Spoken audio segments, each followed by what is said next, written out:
Welcome to STEM Talk. STEM Talk. STEM Talk. STEM Talk. STEM Talk. Welcome to STEM Talk, where we introduce you to fascinating people who passionately inhabit the scientific and technical frontiers of our society. Hi, I'm your host, Dawn Kernagis, and joining me to introduce today's podcast is the man behind the curtain, Dr. Ken Ford, IHMC's director and chairman of the double secret selection committee that selects all the guests who appear on STEM Talk. Hello, Dawn. Great to be here. Well, it's time again for another Ask Me Anything episode, and I must say, Ken, this time around we received some really challenging questions from our listeners. In today's episode, we weigh in on whether AI systems are becoming sentient beings, how fasting helps optimize cognitive performance, a Stanford study that compared a ketogenic diet with a Mediterranean diet, how women in midlife might protect their bodies from the negative effects of a slowing metabolism, the future of hypersonic technology. And that's just for starters. But before Ken and I get started, we have some housekeeping to take care of. First, we really appreciate all of you who have subscribed to STEM Talk, and we're especially appreciative of all the wonderful 5-star reviews. As always, the Double Secret Selection Committee has been continually and carefully reviewing iTunes, Google, Stitcher, and other podcast apps for the wittiest, most lavishly praise-filled reviews to read on STEM Talk. If you hear your review read on STEM Talk, just contact us at stemtalk@ihmc.us to claim your official STEM Talk t-shirt. Today, our winning review was posted by someone who goes by the moniker Drew G. The review reads, Episode 142 with Vivian Lowe was yet another STEM Talk that I enjoyed while taking a long cycle through my nearby bushland. May I make a request for future podcasts? Would you consider humoring me and others and define some of the terms that are mentioned in the interviews? When cycling, I seldom have the opportunity to pause the podcast and Google a definition. For example, the terms sarcopenia and cachexia were discussed in the interview with Vivian Lowe without a definition. Notwithstanding my whine, I love the show and recommend it to many people. Well, thank you so much, Drew G, and we will definitely keep your request in mind for future interviews. In fact, we started some of that with this episode. Yep. Okay, and now on to today's listener questions. STEM Talk. STEM Talk. STEM Talk. STEM Talk. Hi, welcome to STEM Talk. I'm your host, Dawn Kernagis, and joining us is Ken Ford. Hello, Dawn. Good to be here.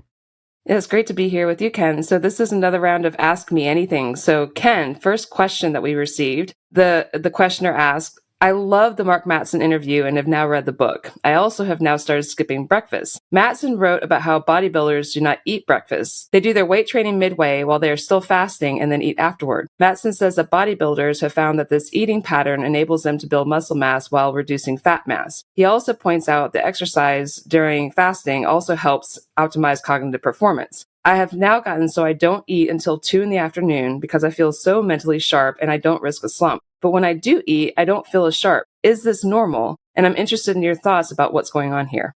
Well, first, Mark Mattson is a wonderful scientist, and we enjoyed interviewing him for episodes number 7 and number 133. He mentioned bodybuilders, and bodybuilders do many things, and sometimes while in a cutting phase, they might skip breakfast and work out fasted. But this is not the general case for bodybuilders. They often consume at least 5 meals a day and do not normally work out fasted. In any case, most serious bodybuilders are engaged in sufficient pharmaceutical enhancement that their way of eating is not relevant for most folks. That said, I agree with Mark about the benefits of weight training in a fasted state, and that is in fact what I do, and often follow within a couple hours, but it's not necessary with a high-protein meal. The listener also asked about whether fasting can increase mental sharpness and prevent afternoon slumps. This is widely reported, and it has also been my experience. Prolonged fasting reliably induces a state of ketosis, and it's this that probably accounts for this effect. So you're avoiding the dreaded afternoon slump.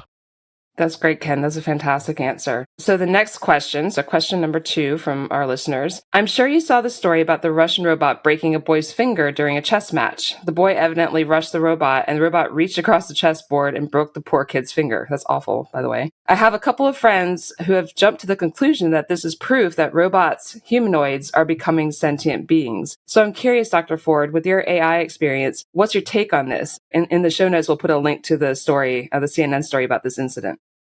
Well, Rick, thank you for the question. And yes, unsurprisingly, I saw the news coverage and people sent me the CNN link that you shared.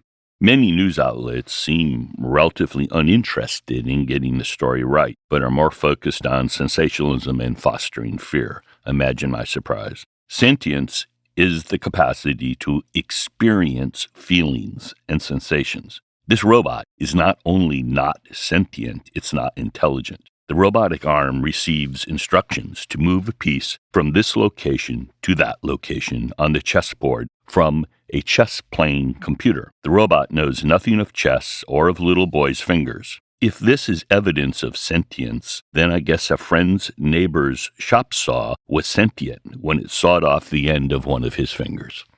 A sentient chop saw sounds like a scary thought, just by the way. Right, you just never know what it might do. What it might do or what it's thinking. Great answer, Ken. So next question. In June, the Washington Post reported that a Google engineer was fired over claims he made while at the company that an AI chatbot he had been testing had become sentient. So it's another related question, similar to the previous one. The engineer claimed in a subsequent interview with The Guardian that the chatbot, Lambda, was afraid of being turned off, had quote-unquote read Les Miserables, and that it had emotions. Google maintains that Lambda is simply responding to prompts as it is designed to do. So the idea of sentience in AI is usually reserved to the realm of science fiction. What would even be the test for gauging whether an AI interface has achieved sentience? Wow, another question about sentience. The Google engineer claimed that Google's Lambda, which is an artificial intelligence system, is sentient, as Dawn said, and he also claimed it had a soul. Now, from a technical perspective, both of these claims are at least ridiculous. Lambda stands for Language Model for Dialogue Applications, and it's an AI system built on a neural network architecture that produces a very large language model, extraordinarily large language model, that can be trained to take many words, perhaps sentences and paragraphs as well, as input, and then generate output text by predicting which words are likely to come next. And this is done over an incredibly large amount of text. But even so, that does not mean the AI system is reading, thinking, or understands anything at all. It is an impressive simulation of human dialogue, but a simulation is not the thing being simulated. For example, a simulation of a hurricane is not a hurricane.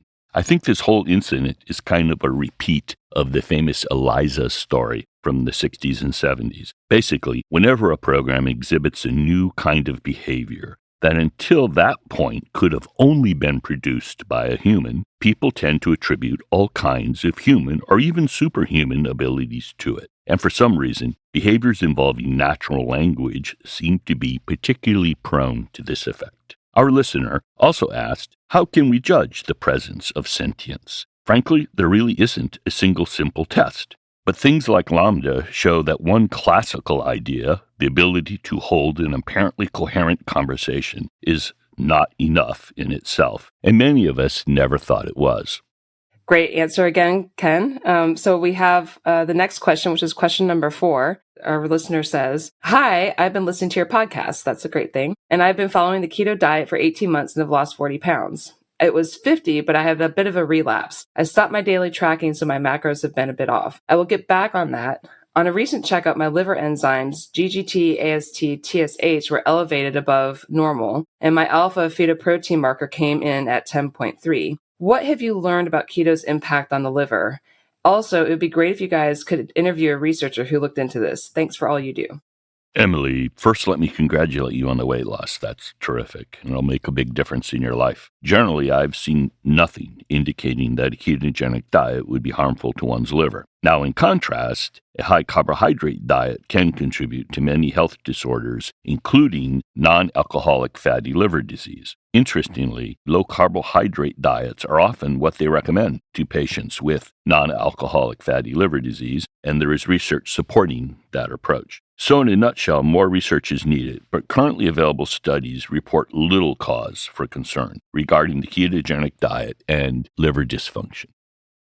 So, Ken, our next question is question number 5 from a listener. Have you seen the recent paper about a Stanford study that compared low-carbohydrate diets with a Mediterranean diet? The diets had 3 similarities: no non-starchy vegetables, added sugars, and refined grains, and 3 differences. The low-carb diet avoided legumes, fruits, and whole grains, while the Mediterranean diet included them. The study looked at the diet's effects on glucose control and cardiometabolic risk in people with prediabetes and type 2 diabetes mellitus. Here's a brief conclusion of the study's findings. Glycated hemoglobin, HbA1c, values were not different between diet phases after 12 weeks, but improved from baseline on both diets, likely due to several shared dietary aspects. The well-formulated ketogenic diet led to a greater decrease in triglycerides, but also had potential untoward risks from elevated LDL cholesterol and lower nutrient intakes from avoiding legumes, fruits, and whole intact grains. The study goes on to say that comparative outcomes do not support a benefit sufficient to justifying avoiding legumes, whole fruits, and whole intact grains to achieve the metabolic state of ketosis. So regardless of benefits,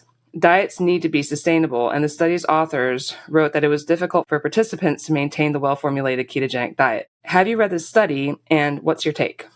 Yes, I have read this study, and probably unsurprisingly, we received several questions regarding this study, but yours was the most thorough. The study is, in short, kind of a mess, and I won't spend a lot of time on it. It's undeserving of much of our time, but because you asked the question, I will point out some factors that should cause you to take this study and studies like it with a grain of salt. It was supposed to compare the Mediterranean diet, whatever that is, with the ketogenic diet.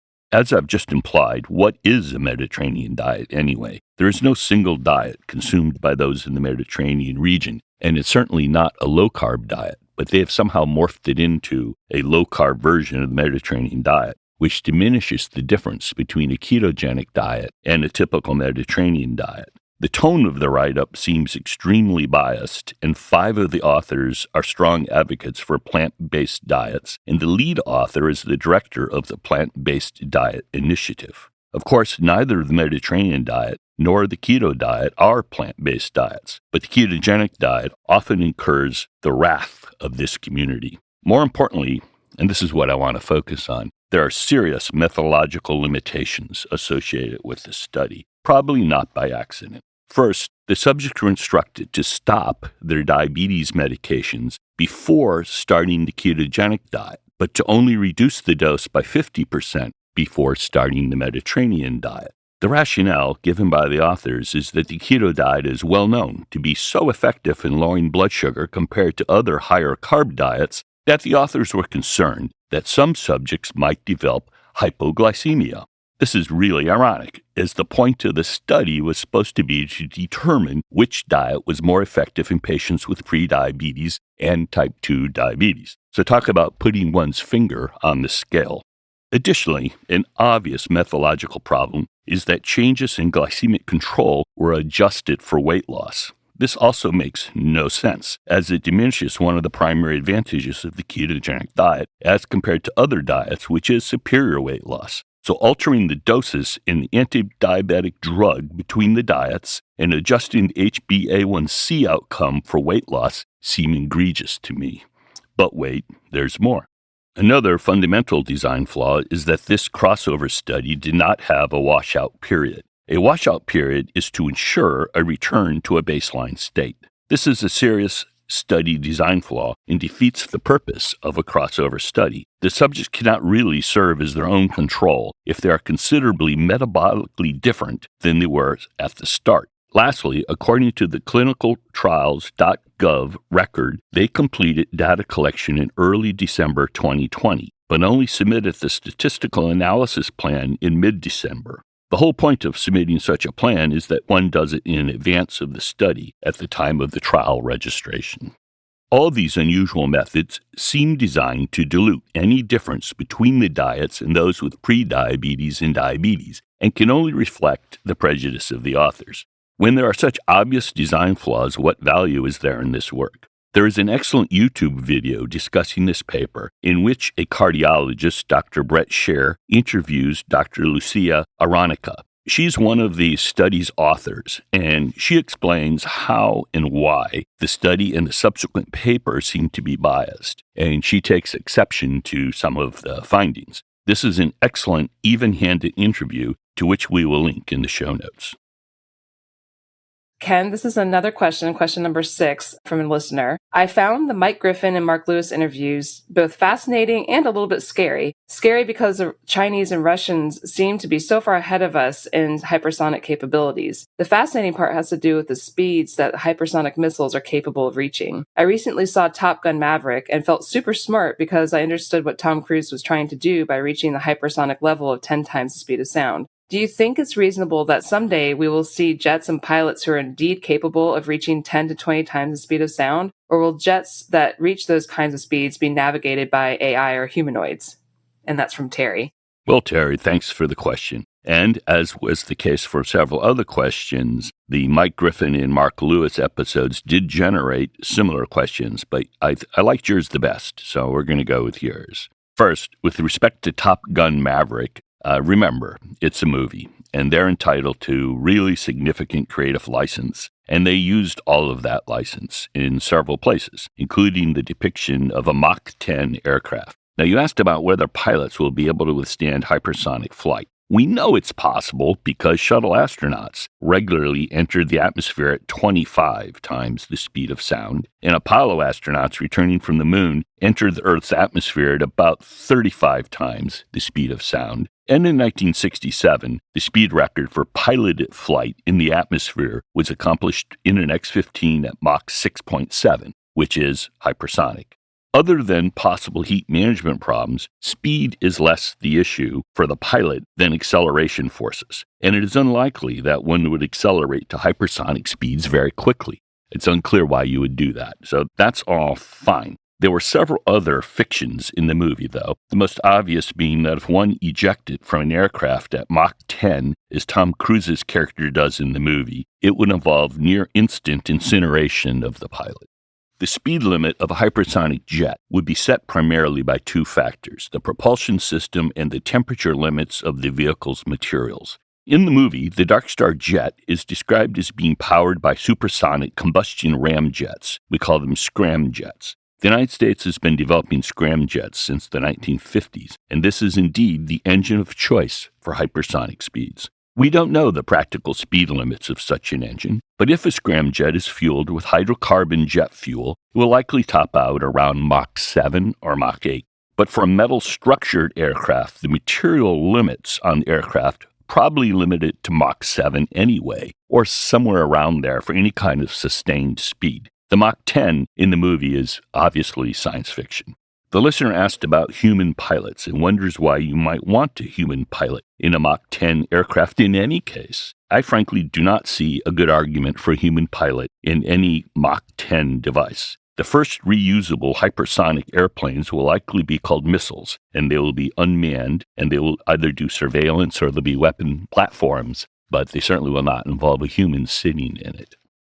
Awesome, Ken. Thank you so much. So the next question is question 7. Listener asks, they may say that 50 is the new 30, but after listening to STEM Talk, I now know full well that I can expect my metabolism to fall off the 50 cliff, and that's in quotes, once I meet this chronological milestone. From what I've read, it seems, especially for women, that hormone changes related to midlife are a key driver of metabolic changes that lead to everything from brain fog to weight gain. What more are we beginning to understand about how to fight the 50 cliff so that we might be able to protect our bodies and our well-being from the negative effects of a slowing metabolism? Lots of STEM Talk episodes have touched on this topic from various angles. First and most importantly, we all need to take responsibility for our own health. Mindset is critical. In my view, the primary approaches, though, should be around nutrition, exercise, hormonal optimization, and sleep. After that, in some cases, technology can be important and useful. For example, such as a continuous glucose monitoring tool, or soon the continuous ketone monitoring. These are both very useful technologies. Another useful technology is a DEXA scan to determine body composition and, in particular, percentage body fat. Another particularly useful measure of metabolic health is one's insulin level. In my view, an optimal insulin level is much lower than what your blood test results will show as normal. Remember, Homer Simpson is normal. You do not want to be normal. You want to be as close to optimal as possible. Also, it's very important to build a strong relationship with a forward-leaning physician and understand that you may need to fire your doc and get a new one. Oh, that's great advice, Ken. So question number 8 from a listener. In your Sachin Panda interview, he said that it was probably okay if you had black coffee in the morning and that it wouldn't break your overnight fast if you were aiming for an 8-hour eating window. But if you had coffee with cream, it would break your fast. Then I heard a Dave Asprey podcast where he said drinking Bulletproof coffee with 2 tablespoons of butter and 2 tablespoons of brain octane fuel was okay in the morning. He said this was because it would elevate your blood ketones to 0.7 within 30 minutes of drinking Bulletproof coffee. What are your thoughts? Well, they're both right in a way, and it really depends on why you are fasting. What is your motivation for fasting? Black coffee certainly does not break one's fast from a metabolic perspective. But in a strict technical sense, drinking a coffee which includes butter and MCT oils certainly does break one's fast. However, it probably won't raise your blood sugar or your insulin levels. Thus, butter and MCT oil should not kick one out of ketosis and actually may lead to elevated ketone levels, as Dave Asprey mentioned. However, fasting and the benefits of fasting involve more than producing ketosis. So a cup of Bulletproof coffee, as Dave calls it, can contain anywhere between 300 and 450 calories. This is not insignificant, and your body will use this energy as fuel, and you may burn less body fat than if you didn't drink that caloric-dense coffee. Additionally, fasting is one of the most potent stimulators of autophagy. The word autophagy comes from the Greek, meaning to eat oneself. Autophagy is a critically important mechanism for degrading and then recycling dysfunctional cellular components. mTOR, the mammalian target of rapamycin, is a key regulator of autophagy, and we've discussed mTOR in several earlier episodes of STEM Talk, including episode 70, where we interviewed David Sabatini, the person who discovered mTOR. When we activate mTOR, autophagy is suppressed, and when mTOR is dormant, autophagy is stimulated. Fasting suppresses mTOR and thereby activates autophagy, while conversely, the consumption of food, including Bulletproof coffee, activates mTOR and thereby suppresses autophagy. Because of its high caloric content, adding butter and MCT oil to coffee will potentially inhibit this important function. So whether it's a problem or not depends on why you're fasting and what your goals are. So both sides in that argument are kind of right, depending on your goals. Great, Ken. Thank you so much. So, Ken, last question for the day, and this is definitely specific to you.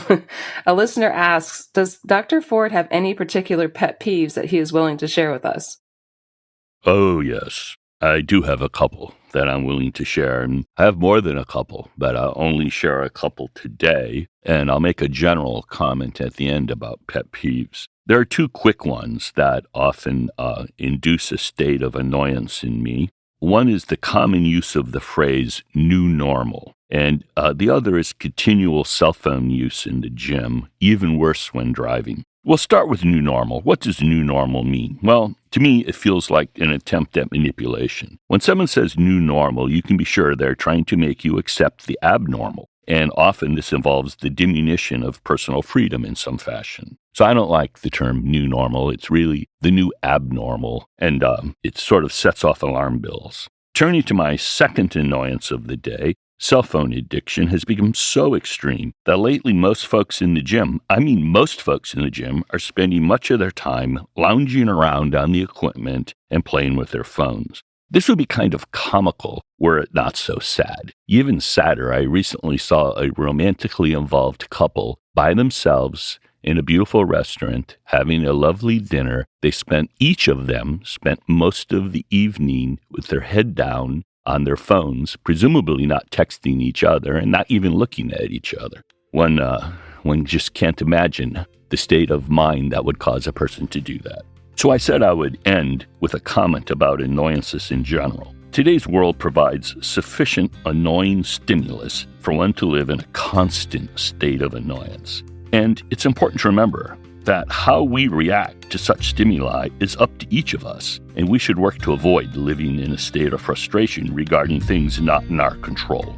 So actually, though I identified these as pet peeves, I don't really let them annoy me. I take it as more a comical reflection of the state of our society, which I do not control, so I don't live in a state of frustration. This is, of course, easier to say than to do. Ken, I think I agree with everything that you just said. And what you said about how we react is critically important. That's the one thing that we can control. I absolutely agree with you on that. So that's a great way to end the podcast. Well, thank you, Dawn. STEM Talk. STEM Talk. STEM Talk. STEM Talk. So, Ken, when we first started doing these AMA episodes, the questions seemed as if they were a lot easier to answer, but not anymore. We got tossed some pretty challenging questions today. Yes, we did, Dawn, and it's good to know that our listeners are paying such excellent attention to the STEM Talk interviews. If you have a question after listening to a STEM Talk interview, be sure to send your question to our producer, Randy Hammer, at rhammer, that's RHAMMER, at ihmc.org. And we'll make sure to include it in our next AMA. And remember, if you enjoyed today's episode as much as Ken and I did, we invite you to visit the STEM Talk webpage where you can find the show notes for this episode and others at stemtalk.us. This is Dawn Kernagis signing off for now. And this is Ken Ford saying goodbye until we meet again on STEM Talk.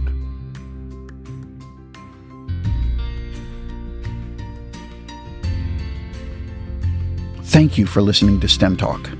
We want this podcast to be discovered by others, so please take a minute to go to iTunes to rate the podcast and perhaps even write a review. More information about this and other episodes can be found at our website, stemtalk.us.